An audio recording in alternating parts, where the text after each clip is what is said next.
Happy Monday, Bullfrogs. All right, we are starting our new book this week. It's called Winter of the Ice Wizard. This is book number 32. And it's a Merlin mission book. And you can see from the cover that we're going back into the cold. And looks like there's going to be some more animals. And so it should be interesting. All right, we're going to start. Look, let's see real quick. This has... how many chapters? This has 9 chapters, so we'll be able to finish this book this week also. All right, here we go. Chapter 1 is called Winter Solstice.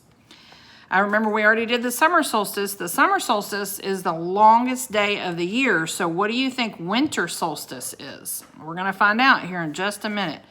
And I apologize, my dog is eating, so he may hear crunch, crunch in the background. Okay. Winter solstice. A cold wind rattled the window panes, but inside the house it was warm and cozy.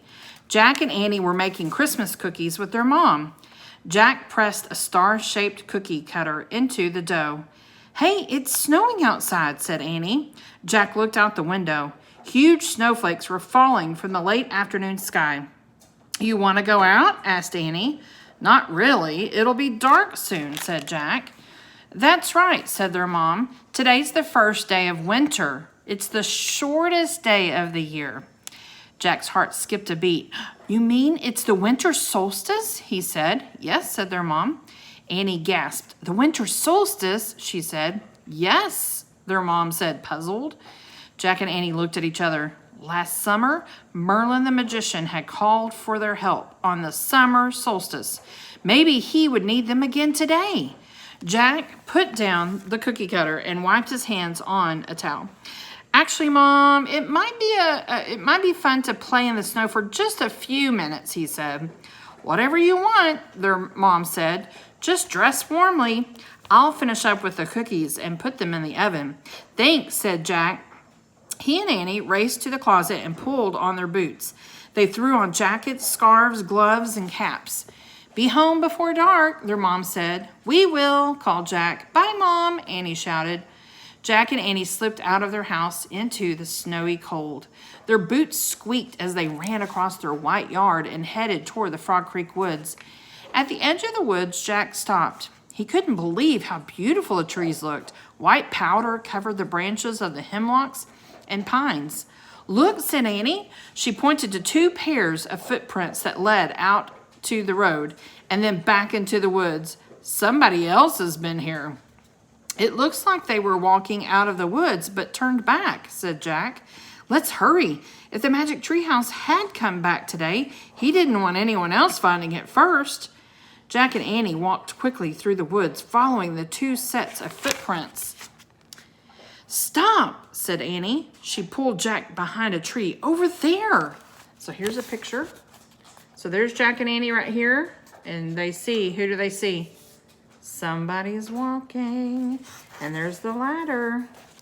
Somebody's heading to the treehouse. Through the falling snow, Jack saw 2 people in long, dark cloaks. They were hurrying toward a tall oak, and high in the oak was the magic treehouse. "Oh no," said Jack. The treehouse was back, and someone else had found it. "Hey," Jack yelled. "Stop!" The treehouse had come for him and Annie, and no one else. Jack started running. Annie followed. Jack slipped and fell in the snow, but he scrambled up and kept going. By the time he and Annie got to the treehouse, the 2 people had climbed up the rope ladder and disappeared inside. "Come out!" yelled Jack. "This is our treehouse," shouted Annie. The 2 kids poked their heads out of the treehouse window. They both looked like they were about 13 years old. The boy had tousled red hair and freckles. The girl had sea blue eyes and long, curly black hair. Their cheeks were rosy from the cold. They laughed when they saw Jack and Annie. "Excellent," said the boy. "We came to find you, but you have found us instead." "Teddy!" cried Annie. "Kathleen, hi!" Teddy was the young sorcerer who worked with Morgan in her library in Camelot. Kathleen was the enchanted Selkie girl who helped Jack and Annie on the summer solstice by magically turning them all into seals. Jack was stunned. He had never imagined that their two friends from Camelot might someday visit Fog Creek. "What are you guys doing here?" he shouted. "Climb up and we will tell you," said Teddy. Jack and Annie hurried up the rope ladder. When they climbed inside the treehouse, Annie threw her arms around Teddy and Kathleen. "I can't believe you came to visit us," she said. "It pleases me to see you, Annie," said Kathleen. "And you also, Jack." Her large blue eyes sparkled. "It pleases me too," Jack said shyly. He still thought Kathleen was the most beautiful girl he had ever seen. Even when she'd been a seal, she'd been lovely. "We went looking for you," said Teddy. "We climbed down and walked through the woods to a road." "But the road was full of monsters," said Kathleen. "A big red creature nearly ran over us. It made a honking sound. Then before we knew it, a giant black monster charged at us. It had a ferocious growl," said Teddy. "We came back here to gather our wits."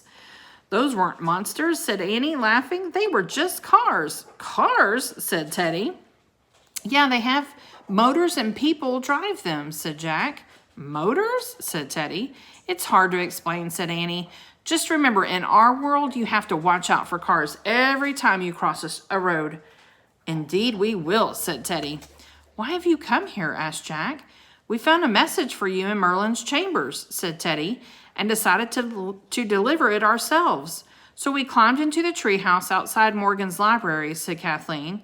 Teddy pointed to the words Frog Creek in the message and made a wish to come here. The next thing we knew, we were here in these woods. Teddy pulled a small gray stone from his cloak. "And this is the message we brought you," he said. Jack took the stone from Teddy. The message was written in tiny handwriting. Jack read it aloud. "To Jack and Annie of Frog Creek, my staff of strength has been stolen. On the winter solstice, journey to the land behind the clouds. Travel toward the setting sun and retrieve my staff, or all will be lost. Merlin." Here's a picture of what he sent. "Oh, wow," said Annie. "That sounds serious." "Yeah," said Jack, "but why didn't Merlin send us the message himself?" "We do not know," said Teddy. "Neither Merlin nor Morgan has been seen for days." "Well, where do they go?" asked Annie. "'Tis a mystery," said Teddy. "Last week I journeyed to the Selkie Cove to bring Kathleen to Camelot. She is going to be a helper in Morgan's library, but when we returned, we could not find Merlin or Morgan." "We only found this message for you," said Kathleen. "Aye, and I thought that when Merlin does return," said Teddy, "he will be greatly pleased to have his staff back. Much of his power comes from its ancient and mysterious magic." "Wow," said Annie. "In his message, he tells us to go to the land behind the clouds," said Jack. "Well, where is that?" "'Tis a land far north of my cove," said Kathleen.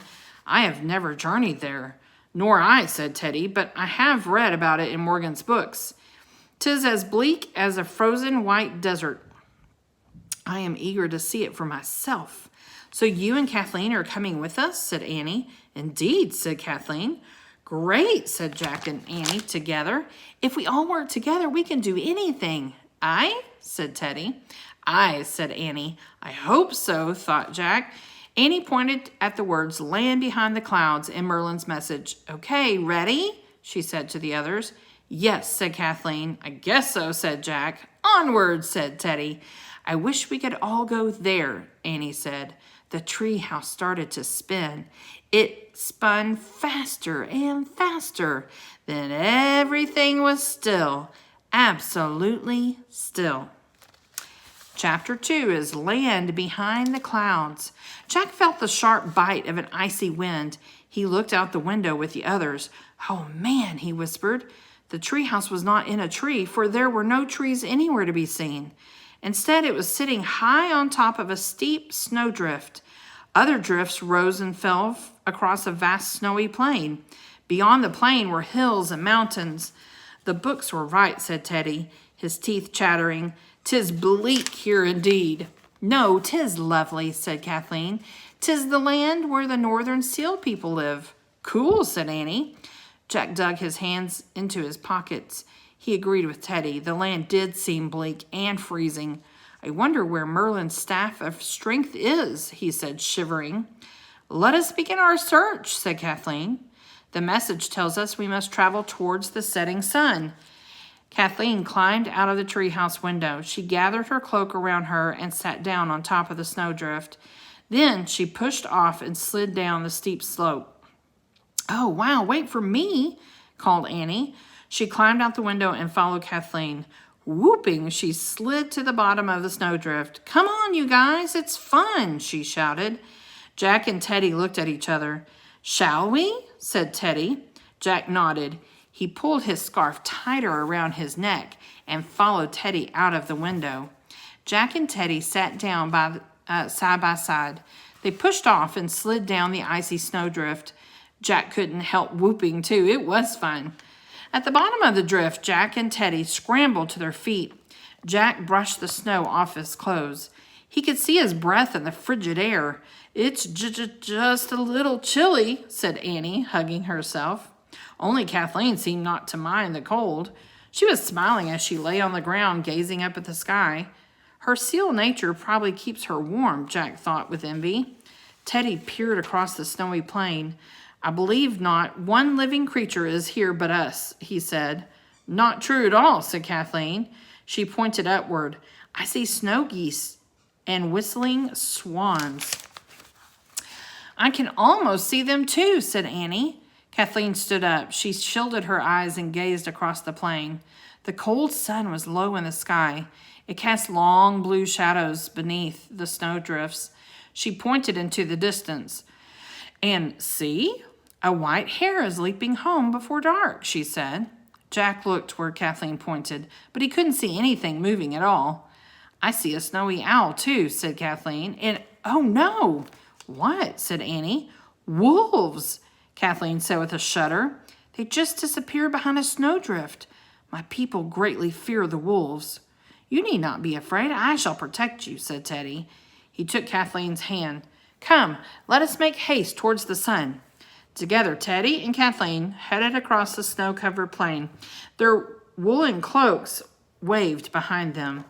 Annie and Jack dug their hands in their pockets and quickly followed them toward the setting sun.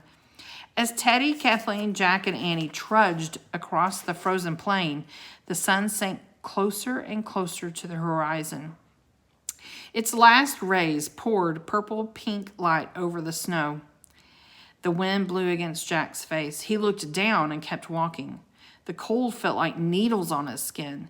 Each icy breath was painful, and he hoped they found Merlin's staff of strength soon. He couldn't imagine anyone surviving for long in this lonely, freezing land. Jack's thoughts were interrupted when he heard Annie calling. He looked up. The sun had completely slipped behind the horizon. In the cold twilight, the sun had faded from purple-pink to a dark shade of blue. Jack, come look, Annie called. She, Teddy, and Kathleen were standing on the slope of a huge snowdrift. Jack hurried to join them. Look, said Annie. Oh, man, Jack said softly. On the other side of the snowdrift was a glimmering palace made from huge blocks of ice. Here's a picture.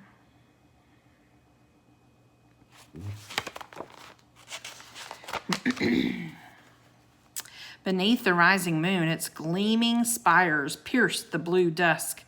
I wonder who lives there, said Jack. Let us go and find out, said Teddy. Teddy led the way down the slope to the ice palace. Long icicles hung like spears in front of the entrance. It seems no one has visited this place in quite a while, said Kathleen. Indeed, said Teddy. He broke off several icicles, and they clattered to the ground. Onward, he said. The others nodded. Kicking aside the chunks of ice, Teddy led them all into the ice palace. All right, that's where we're going to end right there. So tomorrow we will read chapter 3. It's called The Ice Wizard. So, whoa, we're going to get to actually see this guy that's on the front of the book. Okay? All right, I'll see y'all tomorrow. Thank you for reading with me today. Bye-bye.